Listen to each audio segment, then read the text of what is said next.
ठाणे महानगरपालिकेच्या आरोग्य विभागाला फर्स्ट क्रेडिट सर्व्हिसेस आणि इनरव्हील डिस्ट्रिक्ट यांच्या CSR निधीतून 2 अत्याधुनिक कार्डियाक रुग्णवाहिका प्रदान करण्यात आल्या।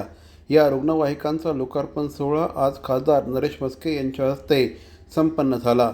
यावेळेस महापौर शर्मिला पिंपलोळकर त्याचप्रमाणे उपमहापौर कृष्णा पाटील हे देखील उपस्थित होते। हा कार्यक्रम आज ठाणे महानगरपालिकेमध्ये संपन्न झाला। यावेळेस उपायुक्त जी गोदेपुरे तसंच मुख्य वैद्यकीय आरोग्य अधिकारी डॉक्टर प्रसाद पाटील, बालसंगोपन अधिकारी वर्षा ससाने आदी उपस्थित होत्या।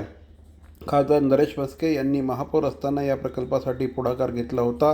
त्यांच्या प्रयत्नातून आणि विविध संस्थांच्या सहकार्याने या 2 रुग्णवाहिका ठाणे महानगरपालिकेला उपलब्ध झाल्या आहेत। या 2 कार्डियाक रुग्णवाहिनींचा फायदा निश्चितपणे आरोग्य विभागाला होणार असून अत्याधुनिक सुविधांनी युक्त अशा या रुग्णवाहिका आहेत। रोटरी क्लब, इनरव्हील क्लब यांनी कोविड काळातही ठाणे महानगरपालिकेला उत्कृष्ट सहकार्य केल्याचं यावेळेस खासदार नरेश म्हस्के यांनी सांगितलं। आजच आम्ही अद्ययावत रुग्णवाहिका कार्डियाक ॲम्ब्युलन्सची आज व्यवस्था केलेली आहे। कदाचित नवी मुंबईत गरज वाटली तर आम्ही तात्काळ नवी मुंबईकरता आम्ही पाठवून देऊ।